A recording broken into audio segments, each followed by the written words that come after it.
Hello everyone. Today here I am with Mr. Siddharth Manlewala, who is having an experience of more than 15 years in the field of equity. He is also managing fund at Concept since 2009. उन्होंने उनकी life में बहुत सारे उतार चढ़ाव भी देखे हुए हैं, तो आज हम उनके पास थोड़ा समझने की कोशिश करते हैं कि इतने वॉलेटाइल मार्केट में इन्वेस्टर को क्या करना चाहिए। Welcome sir. Thank you Janish.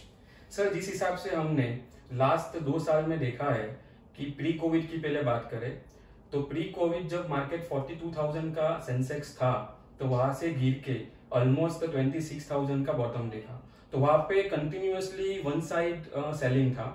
उसके बाद 26,000 से मार्केट ऑलमोस्ट हाई पे गया था, समवेयर अराउंड 62,000 का सेंसेक्स, और वो उनका टॉप बना हुआ था, यानी कंटिन्यूअसली मार्केट वन वे के अंदर ऊपर जा रहा था।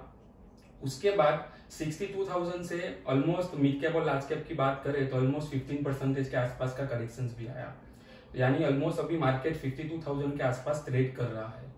इसके बिटवीन यहाँ पे बहुत ही वॉलेटिलिटी है मार्केट में, हमें भी पता है जिस हिसाब से क्रूड ऑयल का प्राइस बढ़ रहा है, यूक्रेन का क्राइसिस हो रहा है, तो ये सब मैक्रो इकोनॉमिक्स की वजह से हमारे मार्केट में भी बहुत ही हाई वॉलेटिलिटी एट प्रेजेंटली है।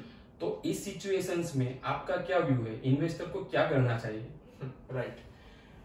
सी जेनिश, सबसे पहले तो नमस्ते मित्रों। हम हमेशा कंसेप्ट में ये मानते हैं कि जब ऐसे वॉलेटाइल टाइम्स हो, जब क्लाइंट्स को हमारी मैक्सिमम नीड हो, तब हम आपके सामने आए, और इसीलिए ये इंटरव्यू हमने आज तय किया कि जो रेलेवेंट क्वेश्चंस हैं उसको हम आपके सामने रखें, और जो हमारा अनुभव है इतने सालों का वो आपके सामने पेश करें। तो जेनिश, जैसे आपने बताया कि कोविड के टाइम पे मार्केट काफी नीचे गया था, फिर वन वे बुल रन आया मार्केट में, और लोगों ने काफी पैसा बनाया, काफी नए रिटेल इन्वेस्टर्स जुड़े मार्केट में। अभी करंट काउंट CDSL डीमेट का 6 करोड़ पे हो गया है, तो ऑलमोस्ट ये भी बताता है कि रिटेल डिमांड और रिटेल का इक्विटी की तरफ झुकाव वो काफी बढ़ा हुआ है। और अचानक से 2022 में यूक्रेन और रशिया के बीच में जो हो रहा है, और उसके वजह से हम देख रहे हैं कि क्रूड ऑयल प्राइसेस ऑलमोस्ट $135 तक आ गए हैं, प्लस मेटल के प्राइसेस भी काफी बढ़े हैं। Stock markets across the world में करेक्शन आ रहा है। तो एज एन इन्वेस्टर हमें क्या देखना है? तो सबसे पहले इंपॉर्टेंट चीज इन्वेस्टिंग में ये है कि जब भी आप इन्वेस्ट करते हैं तो आपका होराइजन मिनिमम 5 इयर्स का होना चाहिए। जब भी हम भी कोई भी प्लान हमारा पिच करते हैं क्लाइंट के सामने, तो हम यही बताते हैं कि भाई आपका जो लॉन्ग टर्म वाला पैसा है वही इक्विटी में आप लगाइए, ना कि आपको जो 6 महीने में जरूरत है या साल में जरूरत है वो लगाइए, वो आप इजीली लिक्विड फंड में डाइवर्ट कर दीजिए। तो इससे क्या फर्क पड़ता है कि जब ऐसी वॉलेटिलिटी आती है तो आपको परेशानी नहीं होती है। तो ये एक साइकोलॉजिकल चीज है, पर बहुत इंपॉर्टेंट चीज है। दूसरी चीज ये है कि आप कौन से सेक्टर्स में इन्वेस्टेड है, कौन से फंड मैनेजर्स के साथ इन्वेस्टेड है, उसकी इन्वेस्टमेंट फिलोसॉफी क्या है, वो समझने की कोशिश कीजिए, rather than chasing returns. Generally क्या होता है कि हम लोग पास्ट 1 ईयर 2 ईयर का रिटर्न देखते हैं और फिर सिलेक्ट कर देते हैं जो नंबर 1 नंबर 2 फंड होता है। इवन म्यूचुअल फंड में ये होता है, ये PMS में भी ये होता है कि भाई बेस्ट फंड मैनेजर कौन है, उसको पैसा दे दिया। नहीं, हमें उसकी प्रोसेस जाननी है कि वो कैसे इन्वेस्ट कर रहा है, वो क्या देख के इन्वेस्ट कर रहा है, और अगर प्रोसेस अच्छी होगी तो आउटकम तो एक रिजल्ट है, रिटर्न तो एक रिजल्ट है उसका। तो ये दूसरी चीज है। अगेन अगर आपने प्रोसेस अच्छी सिलेक्ट की है, फंड मैनेजर जो अच्छी प्रोसेस से स्टॉक सिलेक्ट करता है वो सिलेक्ट की है, तो अगेन आपको ऐसे वॉलेटाइल टाइम्स में परेशानी नहीं होती है या कम होती है, क्योंकि जो स्टॉक्स अभी टूट रहे हैं, जैसे मैं एक एग्जांपल देता हूं कि लास्ट 2 इयर्स से HDFC ग्रुप अंडर परफॉर्म कर रहा है। अभी वी ऑल नो कि HDFC का स्टेलर रिकॉर्ड है।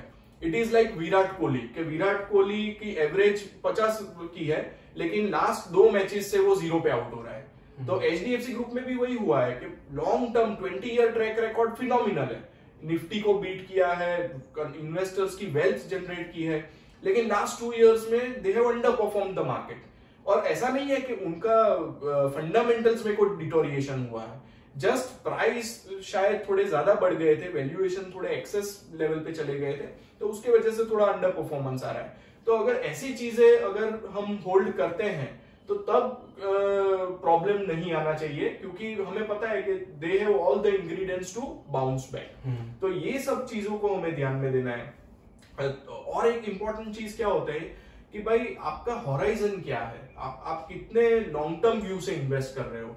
तो जनरली अगर आपका शॉर्ट टर्म व्यू से आपने इन्वेस्ट किया है तो डेफिनेटली पेन लगता है ऐसी वॉलेटिलिटी में, पर जब आप लॉन्ग टर्म व्यू से इन्वेस्ट करते हो तो शायद ये अपॉर्चुनिटी बन जाती है। और एक चीज मैं आपको सबको बताना चाहता हूँ कि जब भी हम इन्वेस्ट करते हैं, अभी मेरी बात करता हूँ कि मेरी इनकम जो सैलरी से आती है, तो आगे के सालों में जितना पैसा मैं मार्केट से बाहर निकालने वाला हूँ उससे ज्यादा मैं इन्वेस्ट करने वाला हूँ। तो जब मुझे इन्वेस्ट करना है तो मुझे तो लो प्राइसेस चाहिए, I should be happy with low prices, right. तो ये अगेन हमें समझना है कि ऐसे मार्केट में जब अच्छी चीजें आपको डिस्काउंट में मिलती है 25%, 30%, और वो कंपनी अच्छी है और उसमें इंग्रेडिएंट्स है टू बाउंस बैक, तो why we should not invest. तो उस हिसाब से अगर हम रवैया रखेंगे तो वॉलेटाइल टाइम्स को हम इजीली नेविगेट कर सकते हैं। एसेट एलोकेशन बहुत इंपॉर्टेंट है कि आपने पूरा नेटवर्क अगर इक्विटी में डाल दिया है तो अगेन आप थोड़ा पेन में रहोगे, पर अगर आपने अच्छी तरह उसको सेग्रीगेट किया है, आपने रियल एस्टेट में रखा है, आपने एफडीज में रखा है, आपने गोल्ड में रखा है और पार्ट आपने इक्विटी में रखा है, तो फिर ये टाइम को डाइजेस्ट ही करना है। और सी इक्विटी मार्केट का नेचर क्या है, टू बी वॉलेटाइल। हमें डे टू डे M2M दिखता है कि भाई आपका पोर्टफोलियो आज 10% ऊपर है, 5% नीचे है, हमें डेली दिखता है राइट, आपका स्टॉक क्या हो रहा है। तो इससे भयभीत होने से कुछ फायदा नहीं होने वाला है। अगर आपने घर लिया है तो वहां ऐसा नहीं होता है, पर इक्विटी में होता है, और ये हमें डाइजेस्ट करना है। तो मेरा बस final, to cut it short, final यही कहना है कि have a long term horizon, have a good asset allocation, और आप जिसको भी अपने पैसा दिया हुआ है, जो भी म्यूचुअल फंड, जो भी फंड मैनेजर को, उसकी प्रोसेस को समझिए और फिर आप उसको थोड़ा लंबा रनवे दीजिए to perform. Absolutely right sir, मैं भी आपके साथ 100% एग्री हूँ कि आपने जहाँ भी पैसा लगाया है उनकी प्रोसेस को समझना बहुत ही इंपॉर्टेंट है। मार्केट तो वॉलेटाइल रहने ही वाला है, लेकिन वो वॉलेटाइल मार्केट के अंदर क्या वो फंड मैनेजर अपनी प्रोसेस के ऊपर स्टिक रहता है? अगर उनकी प्रोसेस राइट है तो इन लॉन्ग टर्म में वो डेफिनेटली पैसा बना के आपको देने ही वाला है, राइट। और सर जैसे हमने देखा कि फरवरी के फर्स्ट हाफ में मेनली जो प्रॉब्लम था, मेन जो कंसर्न था वो था इन्फ्लेशन। उसके बाद सेकंड हाफ के अंदर हमने मेन जो फेस किया और यूक्रेन का जियोपॉलिटिकल टेंशन। उसके बाद पूरा फरवरी के अंदर हमने मेनली और भी एक चीज ऑब्जर्व की कि डेट मार्केट के लिए ये मंथ पूरा वॉशआउट रहा। तो ये सब की इम्पैक्ट इक्विटी मार्केट पे क्या आ सकती है? राइट, सी इस बार Q3 के जो रिजल्ट्स आए उसमें भी हमने क्या देखा कि टॉप लाइन ग्रोथ बहुत अच्छी तरह ग्रो हुआ है, लेकिन when it comes to bottom line वहां पे प्रॉब्लम आया है, क्योंकि एबिटा मार्जिन अच्छे नहीं आए हैं। और उसका रीजन यही है कि raw material cost, freight cost, ये सब बहुत बढ़ गया था, और इसलिए companies were not able to pass it on easily. तो उनको भी टाइम चाहिए। जैसे एशियन पेंट्स, तो एशियन पेंट ने बोला कि ऐसा इन्फ्लेशन हमने लाइफ में नहीं देखा, inflation for paint companies is at 40 year high. तो इसलिए उनको पास ऑन करना बहुत डिफिकल्ट रहा, और इसलिए वो शायद 2, 3, 4 क्वार्टर लगेंगे उनको पूरा पास ऑन करने में, और फिर कंज्यूमर को भी वो डाइजेस्ट करना पड़ेगा वो हायर प्राइसेस। तो ये एक चीज है कि इसके वजह से क्या हुआ, बॉटम लाइन कंपनीज की इतनी अच्छी नहीं आई। पर सी अच्छी चीज ये है कि टॉप लाइन ग्रोथ अभी we are again doing well. दूसरा एक इन्फ्लेशन की बात करिए तो पहले हम सब इग्नोरेंट मोड में थे, हमें लगता था कि ये इन्फ्लेशन ट्रांजिटरी है, वो ज्यादा नहीं चलेगा। लेकिन जैसे जैसे पैन आउट हुई इवेंट्स, वैसे वैसे अभी लग रहा है कि इन्फ्लेशन थोड़ा लंबा चल सकता है। तो अगेन यूएस में तो ये बहुत बड़ा अभी दिक्कत हो गया है कि वहां पे इन्फ्लेशन इज एट 7% और वहां उनका जो इंटरेस्ट रेट है वो 0% पे है, और इसलिए एक्सपेक्टेशन है कि इस साल Fed is going to rate hike by around 6 to 7 times. तो बहुत बड़ा रेट हाइक आने वाला है। Even India will follow that, India में भी इंटरेस्ट रेट्स बढ़ने वाले हैं। तो ये अभी हमें स्ट्राइड में लेना है, और इसीलिए अगेन कंपनीज बिकम इम्पोर्टेंट कि आपकी कंपनीज ऐसी होनी चाहिए जो इन्फ्लेशन को डाइजेस्ट कर सके और वो पास ऑन कर सके अपने कस्टमर्स को। अभी रिसेंटली मैं पेज इंडस्ट्रीज के एमडी को सुन रहा था, इंटरव्यू था उनका, तो वो बता रहे थे कि हमने हिस्टोरिकली हमारे एबिटा मार्जिन ऐसे रखे हैं कि ऐसे टाइम पे हमें प्रॉब्लम नहीं आता है, we are able to pass it on. हम लोग, हमारे पास अभी भी पावर है to pass it on to our consumers, और उससे डिमांड पे इम्पैक्ट नहीं आएगा। सी, तो ऐसी कंपनीज हमारे पोर्टफोलियो में होनी चाहिए कि जिसके पास प्राइसिंग पावर हो, जो इजीली पास ऑन कर सके। तो अगर वो होती है तो फिर अल्टीमेटली वो हमें अर्निंग्स में दिखेगा और रिफ्लेक्ट करेगा, और फिर वो अगर अर्निंग्स आती है तो अल्टीमेटली शेयर प्राइस पे वो रिफ्लेक्ट करेगा। तो this is my take on inflation. और दूसरा आपने क्या पूछा था? मेनली सर दूसरा जो कंसर्न था कि जिस हिसाब से क्रूड ऑयल की प्राइस बढ़ रही है, अदर कमोडिटीज की प्राइस बढ़ रही है, तो डेफिनेटली ये सब जो कमोडिटीज है वो भी कहीं ना कहीं कंपनी के पास इनडायरेक्ट वे के अंदर रॉ मटेरियल्स में जाता है। तो ultimately it will impact to their costing and the balance sheets. तो what's your view on this कि अगर सपोज कि यहाँ से क्रूड ऑयल प्राइस या कमोडिटी प्राइस सपोज के 3 मंथ्स के लिए या 6 मंथ्स के लिए यहाँ पे सपोज के स्टेबल हो जाता है, राइट, तो what will be impact of this cost on the company side? Right, see, सबसे पहले तो इंडिया को बहुत बड़ी इम्पैक्ट होगी, क्योंकि हम लोग ऑलमोस्ट 80% क्रूड इंपोर्ट करते हैं। तो हमारा जो करंट अकाउंट डेफिसिट है वो थोड़ा हेवायर हो सकता है इसकी वजह से। अभी because of election petrol diesel के प्राइसेस नहीं बढ़ाए हैं, तो अगेन वो भी बढ़ने वाला है, ऑलमोस्ट 15-20 रुपीज भी बढ़ सकता है। तो again that will add to inflation, क्योंकि वो इन्फ्लेशन में अभी काउंट नहीं हो रहा है, तो we need to be ready for that also. और सी, मैं ऐसा मानता हूं कि ये जो क्रूड ऑयल के प्राइसेस है $135, वो भी सस्टेनेबल नहीं है, क्योंकि वॉर सिचुएशन है, इसलिए ये प्राइसेस है। अगर ये वॉर सिचुएशन ग्रेजुअली थोड़ी समाप्ति की ओर जाती है तो crude oil should come down. और दूसरा, हमेशा कमोडिटी में क्या होता है कि जब भी प्राइसेस बढ़ते हैं तो फिर बाद में सप्लाई भी आने लगता है, क्योंकि सबको लगता है कि इतना अच्छे प्राइसेस है तो हमें भी ज्यादा से ज्यादा प्रोड्यूस करना चाहिए, सप्लाई करना चाहिए और कमाना चाहिए। तो ये डिमांड सप्लाई की फिर गेम हो जाती है, और इसके वजह से जब सप्लाई आती है तो अगेन प्राइसेस मेलो डाउन।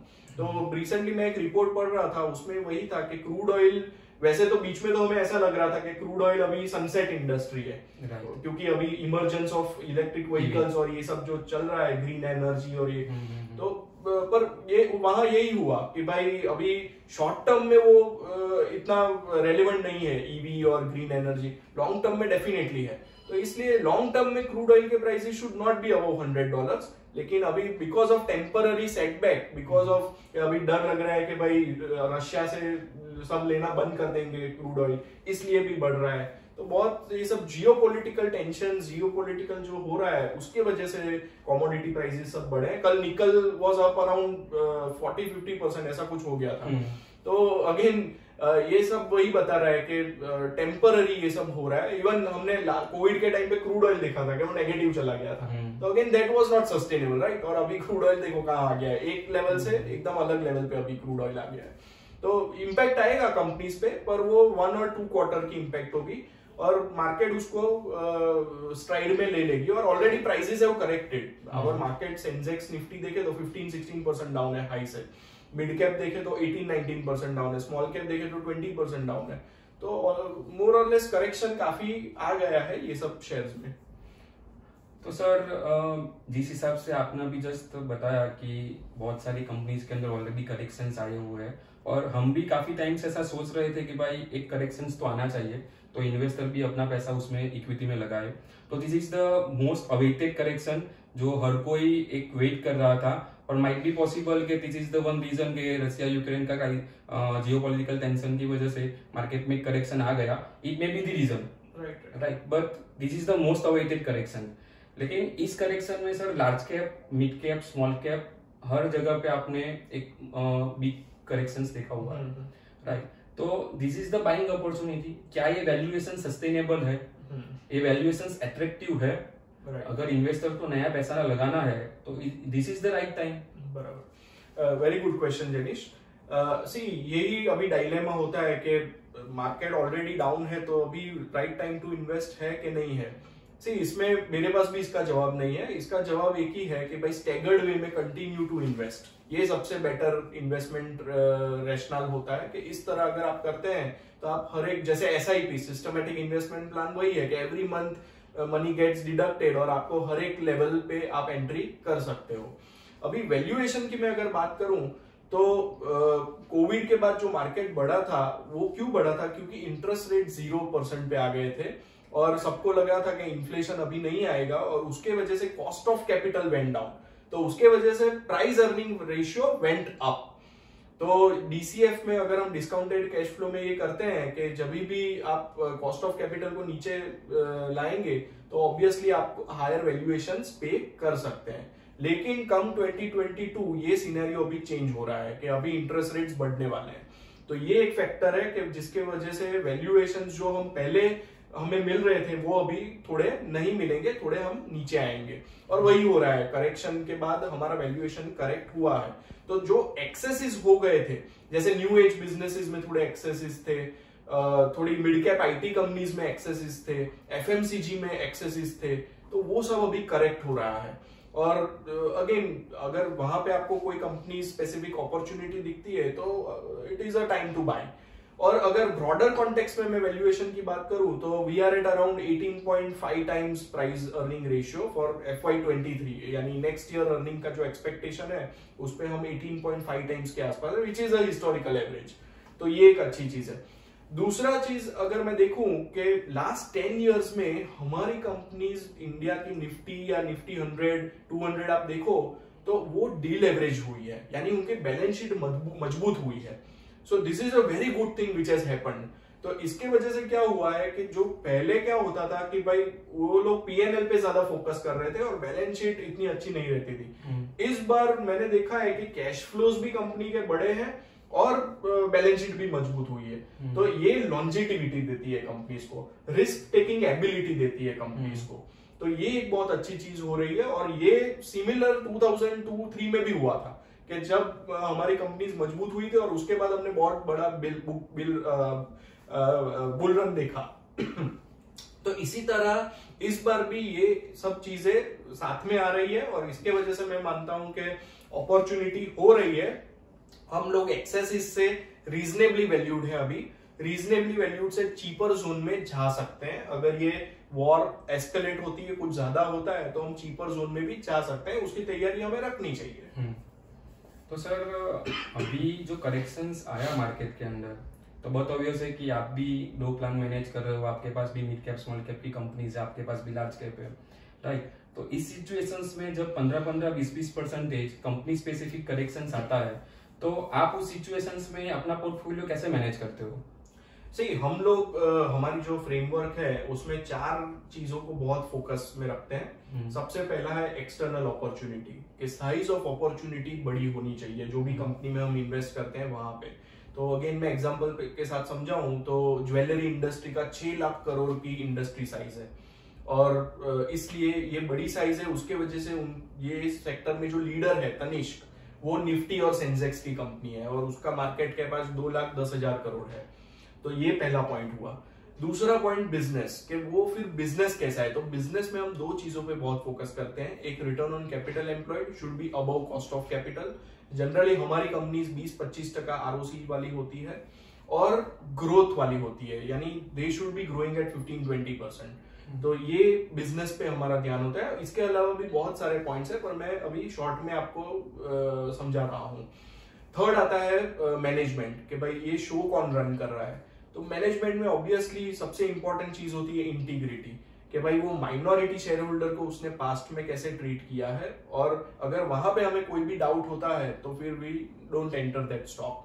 तो इंटीग्रिटी सबसे इंपॉर्टेंट है। और सेकंड है कैपिटल एलोकेशन, क्योंकि जब हम लॉन्ग टर्म के लिए इन्वेस्ट करते हैं तो वहां पे हमें कैपिटल एलोकेशन का भी ध्यान रखना होता है। अगर ऐसा कुछ डाइवर्सिफिकेशन अनरिलेटेड एरिया में कर लिया कंपनी ने तो वहां पे भी दिक्कतें आ सकती है और वो अगेन हमने पास्ट में देखा है। और फाइनली आता है वैल्यूएशन, कि आप कौन से भाव पे इन्वेस्ट कर रहे हो। तो जनरली यही 4 चीजों को हम बहुत फोकस में रखते हैं। See, valuation is more of an art and less of science. तो उसमें ऐसा नहीं है कि भाई 10 का मल्टीपल चीप है और 30 का मल्टीपल महंगा है। 30 का मल्टीपल 50 भी हो सकता है और 10 का 5 भी हो सकता है। यानी qualitative aspects as well as quantitative aspects, ये दोनों को हम अगर मिक्स करें, फिर हम उस पे एक निष्कर्ष पे आ सकते हैं कि ये वैल्यूएशन फेयर है। तो ऐसा मैं बहुत सारी कंपनीज में आपको दिखा सकता हूं कि जहां पे leaders are trading at much higher valuation and they deserve that. यानी अभी रिसेंटली राकेश झुनझुनवाला जी जो इंटरव्यू में आए थे, वो बता रहे थे कि जब भी मैंने टाइटन बेचा है उसके बाद टाइटन का शेयर बढ़ा है और Titan has been expensive for last 15 years. तो 15 साल से वो हमेशा एक्सपेंसिव रहा है, वो चीप नहीं रहा है। तो quality comes at a price. तो जब क्वालिटी चीज है और वो अगर आपको 15, 20, 30% डिस्काउंट में मिलती हो और अगर आपको लगता है कि लॉन्ग रनवे है, वहां पे आपका बिजनेस अच्छी तरह ग्रो कर रहा है, इंडस्ट्री से बेटर कर रहा है, तो it is time to accumulate that stock. Right. तो हम लोग वही फिलोसॉफी पीएमएस में भी फॉलो करते हैं कि अगर कोई हमारे स्टॉक में बड़ा करेक्शन आता है तो we add on if we are convinced about the story of that stock. It means कि आपके जो पोर्टफोलियो में मोस्ट ऑफ दी कंपनीज ऐसी है कि जो अच्छी क्वालिटी कंपनीज है और पैरामीटर्स आपका फुलफिल कर रही है। तो माइट बी आई थिंक कि आपने आपके पोर्टफोलियो में आपने शायद अभी ये करेक्शंस के अंदर ऑलमोस्ट कुछ मेजर चेंजेस नहीं किए होंगे। करेक्ट। और जो कुछ भी अच्छे स्टॉक्स है तो उसके अंदर आपने एड ऑन किया होगा। Exactly. And I think this is the right strategy where investors should also follow. And sir अभी आपको कौन से पॉकेट्स ऐसे लग रहे हैं कि जहाँ पे इन्वेस्टर्स को एक बार थोड़ा सोचना चाहिए, जैसे कि जस्ट फॉर एग्जांपल कि आप बैंकिंग ले लो कि आप आईटी ले लो, राइट? तो आपको कौन से ऐसे पॉकेट्स ऐसे लग रहे हैं कि जहाँ पे इन्वेस्टर को फोकस करना चाहिए? राइट। वैसे तो मैं हमेशा रिकमेंड करता हूं कि पोर्टफोलियो डाइवर्सिफाइड होना चाहिए, both in terms of sectors as well as scripts. तो ऐसा नहीं कि 2 या 3 ही सेक्टर आप लीजिए। इंडिया में बहुत सारे सेक्टर्स हैं जहां पे आपको रिटर्न ऑन कैपिटल एम्प्लॉयड अच्छा मिलता है, ग्रोथ अच्छा मिलता है, लॉन्ग रनवे मिलता है, अच्छा मैनेजमेंट मिल रहा है। तो why we should just be in 1 or 2 or 3 sectors, right? But again coming to your question, we are very bullish on insurance as a sector. अभी इंश्योरेंस सेक्टर इग्नोर्ड स्पेस है क्योंकि last year क्या हुआ कि because of Covid hospitalisation बहुत बढ़ गया और उसके वजह से क्लेम रेशियो बहुत ज्यादा है। तो काफी इंश्योरेंस कंपनीज लॉस में चली गई, उनका कंबाइंड रेशियो 100 के ऊपर चला गया, तो लॉस में आ गए। पर ये covid once in 100 year phenomena है, वो हम अभी हमेशा नहीं आने वाला है। तो अगर जो कंपनी अच्छी है, जैसे I will give you an example and we own it in our PMS, Star Health Insurance. तो स्टार हेल्थ इंश्योरेंस का प्री कोविड देखोगे तो कंबाइंड रेशियो 93-94% है और अभी अचानक से 132% हो गया है। और इसी तरह उसका ROE 14% है जो अभी नीचे आ गया है। Pre Covid it was 14%. So we feel that this type of companies, and this company is growing at 25-27% and it is dominating 32% market share है in retail health insurance. तो और इंडिया में retail health insurance under penetrated है। आज लोगों के पास insurance होता भी है तो वो जितना चाहिए उतना नहीं होता है, राइट? तो अगेन वो बताता है कि अंडर पेनिट्रेटेड स्पेस है। Insurance industry itself, health insurance industry itself is growing at 18-20% और ये कंपनी जो है हमारे पास इट इज ग्रोइंग एट 25%। तो और वो स्टॉक हमें आईपीओ अंडर सब्सक्राइब हुआ था, उसके बाद नीचे ही जा रहा है, अभी 52 वीक लो पे चल रहा है। तो ऐसे अपॉर्चुनिटीज हमारे पास आते हैं, वी आर अक्यूमुलेटिंग देम। तो ये एक सेक्टर हो गया। उसके अलावा अगेन बैंक्स हैव करेक्टेड और खास करके लार्ज कैप बैंक्स। अभी आप लास्ट 2-3 क्वार्टर से देखो तो NPA cycle is behind us, यानी जो एनपीए के प्रॉब्लम्स थे हम लोगों ने एसबीआई में देखा था, कैनरा बैंक में देखा था, आईसीआईसीआई एक्सिस में देखा था, वो अभी 2-3 क्वार्टर से आप देखो तो कंप्लीटली निकल गया है। And credit cycle is ahead of us, कि क्रेडिट ग्रोथ जो आना है वो अहेड है। तो ये बैंक्स भी अभी मुझे लगता है ये करेक्शन में काफी करेक्ट हुए हैं, तो it's an opportunity and they are very good liability franchise, यानी उनका जो कासा है वो बहुत ही बढ़िया है। तो बैंक्स में मुझे अपॉर्चुनिटीज लग रही है। कंजम्पशन, अगेन कंजम्पशन में हम लोग जो कंपनीज पे फोकस कर रहे हैं वो aspirational consumption side of economy में है। तो अगेन मैं मानता हूं कि पर कैपिटा इनकम बढ़ रहा है इंडिया का। अभी भी आप देखो तो IT sector has done phenomenally well. तो आईटी सेक्टर के जो एम्प्लॉयज हैं उनकी पर कैपिटा काफी बड़ी है और वो जो कंज्यूम करते हैं उस पर हमें फोकस करना चाहिए। तो काफी सेक्टर्स इंडिया में है कि जहां पे अपॉर्चुनिटीज है, पैसा बन सकता है। जस्ट हमें डाइवर्सिफाइड रहना है, ओवरवेट नहीं कोई भी सेक्टर या कंपनी पे हो जाना है, और ये राइड को ये करना है, तय करनी है। यानी नेक्स्ट 5 इयर्स में पैसा बनने वाला है, पर बस स्टे इन्वेस्टेड रहना है ऐसी अच्छी कंपनीज में, तो डेफिनेटली और कभी भी इंडिया की ग्रोथ स्टोरी पे डाउट नहीं करना है। करेक्ट। ओके।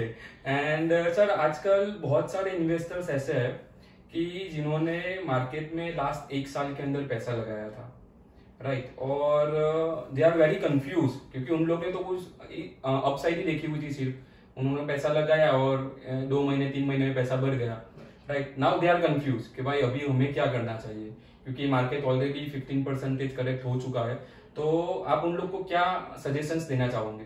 राइट, सी अभी मैं 2 एग्जांपल के साथ समझाना चाहता हूँ। एक Vijay Kedia, who is a legendary investor, right, उन्होंने एक इंटरव्यू में बताया था कि it took me first 20 years of my career to make a net worth of 5 lakh rupees. पहले 5 लाख बनाने में उनको 20 साल लगे, और नेक्स्ट 15 इयर्स में he made his Fortune. Today he must be around 800,000 crore net worth, right. तो पहले 20 साल में 5 लाख बनाया, दूसरे 15 साल में 800,000 करोड़ बना दिया। ये कैसे हुआ? पहले 20 साल का ट्यूशन फीस देके। कोई भी इन्वेस्टर पहले साल में अगर पैसा बना देता है तो ऐसा समझ लेने का कि वो फ्लुक में उसने बना दिया है, राइट। लास्ट ईयर अच्छा बुल रन था, आपने जो भी लिया होता, मेरी 4 साल की बेटी है, उसने भी मुझे बोला था पापा ये ले लो, और मैंने ले लिया तो पैसे बन गए थे, राइट। पर ऐसे पैसा नहीं बनता है। हमें काफी ट्यूशन फीस देनी पड़ती है, काफी मिस्टेक्स करते हैं हम, उससे हम सीखते हैं। तो मैंने भी मेरे करियर में बहुत मिस्टेक्स किए हैं, बहुत सीखा है, और इसीलिए ये जो विजय केडिया जी की बात हुई, ऐसे ही मैं दूसरा एक एग्जांपल देता हूँ, Kenneth Andrade, again a very good fund manager, formerly IDFC mutual fund में थे, अभी उनका खुद का PMS है। वो बताते थे कि ईयर 2000 यानी .com बबल के टाइम उन्होंने अपनी कैपिटल 60% वाइप आउट हो गई थी, 60% erosion of his capital in 2000। Come 2008 financial crisis जो वर्ल्ड में आई, तब उनका पोर्टफोलियो ऐसा बनाया उन्होंने कि उन्होंने पैसा नहीं बनाया, पैसा गवाया भी नहीं, पैसे को सुरक्षित रखा, प्रोटेक्टेड रखा। तो 100 रुपए लगाए थे, वो शायद नीचे गया होगा, लेकिन नीचे से फिर से बाउंस बैक होके पैसा फिर से सेव हो गया, प्रोटेक्ट हो गया। कम 2020 उन्होंने बोला कि this time we made immense money. कहने का पॉइंट क्या है? पहली साइकिल में पैसा गवाया, दूसरी साइकिल में पैसा प्रोटेक्ट किया, और तीसरी साइकिल में पैसा बनाया। तो ये इन्वेस्टर की जर्नी है। और see every time you need to be ready कि आपका पोर्टफोलियो 40-50% टूट सकता है। नेक्स्ट अगर हम लोग 30 इयर्स का होराइजन लेते हैं कि 30 इयर्स तक हम इन्वेस्टर रहेंगे इक्विटी में, तो मैं आपको बेट लगा के अभी से बोलता हूं, आपका पोर्टफोलियो कम से कम 3 या 4 बार 50% टूटेगा, 50% टूटेगा। और ये तैयारी रखनी है हमें, क्योंकि see we live in a world which is very dynamic. आज एक जगह वॉर हो गया, दूसरी जगह कुछ दूसरा आ गया, कैलामिटी हो गई, तो उसकी वजह से मार्केट टूट ही सकती है। और हमें तब ये देखना है कि हमारी कंपनी की अर्निंग्स कैसी है। मैं मेरे एक स्टॉक से आपको समझाना चाहता हूँ, टाइटन 2007 में मैंने लेना शुरू किया था। मैंने 500 रुपीज से लिया था, it went to 1500 in 2 years, यानी 2007 से 2008 एक ही साल में मेरा 3 गुना हो गया पैसा। लेकिन फिर वो फाइनेंशियल क्राइसिस आया और सेंसेक्स 21,000 का 8,000 हुआ, वही टाइटन 1500 का फिर से 500 हो गया। तो मैं वहां का वहां ही रह गया, और वही टाइटन आज 500 का 50,000 है। तो सी द जर्नी। अभी तब मैं रोता कि भाई मेरा 3 टाइम्स पैसा बना था, मैं निकल गया, फिर निकल जाता तो अच्छा होता। तो ये जर्नी मैं तय नहीं कर पाता। 500 to 1500, 1500 to 500 and 500 to today 50,000। ये मैं एक्स बोनस स्प्लिट के उसके हिसाब से देख रहा हूं कि वो मैंने काउंट नहीं किया है स्प्लिट और बोनस को।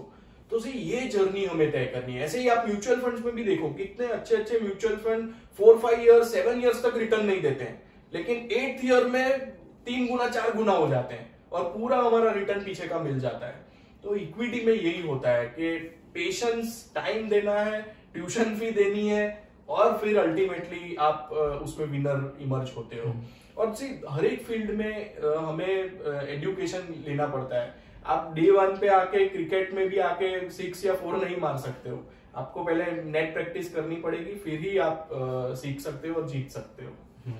इन शॉर्ट, अभी ऐसा मार्केट है कि जहाँ पे rather than doing timing we should focus on the good companies and her ball पे 6 मारने की बजाय शायद 1-2 रन लेके पूरा पोर्टफोलियो बिल्डअप करना चाहिए। राइट सर, अभी बहुत सारे इन्वेस्टर्स के ऐसे भी कॉल आते हैं कि अभी मार्केट इतना टूटा हुआ है, यहाँ से क्या होगा क्या नहीं वो हमें भी नहीं पता।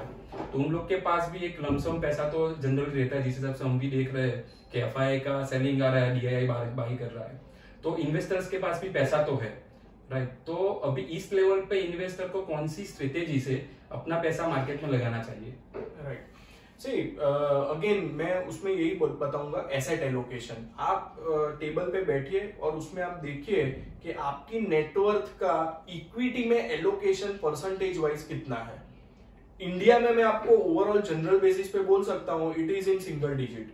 यानी अगर 100 रुपए का नेटवर्थ है किसी का, तो उसमें से हार्डली 6, 7, 8 रुपीज इक्विटी में होगा, उससे ज्यादा नहीं है। अगर इतना कम है और मार्केट अभी भी टूटा भी है, तो it's an opportunity actually to add on. क्योंकि इंडिया में जनरली मैंने देखा है कि रियल एस्टेट हैवी हम लोग होते हैं, गोल्ड हैवी हम लोग होते हैं और एफडी हैवी हम लोग होते हैं, इक्विटी हैवी हम नहीं होते हैं। पर आप लास्ट 20 इयर्स देखिए तो कौन सी एसेट क्लास ने सबसे ज्यादा रिटर्न दिया है? तो इक्विटी ने। नेक्स्ट 20 इयर्स की बात करते हैं, आई एम श्योर इक्विटी ही ज्यादा रिटर्न देगा। कैसे देगा वो भी मैं आपको समझाता हूं कि हमारा जीडीपी ग्रोथ हम एक्सपेक्ट करते हैं कि नेक्स्ट 10 इयर्स में 8% से ग्रो करेगा। रियल जीडीपी 8% से, उसमें हम इन्फ्लेशन ऐड करते हैं 4%, तो 8 + 4 इज 12% नॉमिनल जीडीपी ग्रोथ हुआ। जनरली ऐसा देखा गया है कि जो कॉर्पोरेट इंडिया है, जो लिस्टेड कंपनीज है, they grow faster than nominal GDP. तो 12% अगर नॉमिनल जीडीपी है तो दे विल ग्रो एट 13, 14, 15%। तो this is the return you should expect out of equity market. आज हम देखो एफडी में क्या हमें मिल रहा है, कुछ नहीं मिल रहा है। एक्चुअली इन्फ्लेशन उससे ज्यादा है, एफडी में रिटर्न कम है, तो actually we are burning our money, हमारा पैसा इरोड हो रहा है। तो हमें ऐसे ही एसेट क्लास में जाना पड़ेगा जहां पे इक्विटी का रिटर्न जो है वो डबल डिजिट में हो। लेकिन अगेन एक पॉइंट जो मैं बोलना चाहता हूं कॉशन के लिए, कि लास्ट 2 इयर्स में जो रिटर्न हमने देखे हैं, हमें हमारे रिटर्न एक्सपेक्टेशन को मेलो डाउन करना पड़ेगा। अभी हमें एक्सपेक्टेशन 20, 25, 30% का आप रखोगे तो you will of course get disappointed. हमें मेलो डाउन करके 11-12% का एक्सपेक्टेशन अभी रखना पड़ेगा, और उससे ऊपर आता है तो वो बोनस है।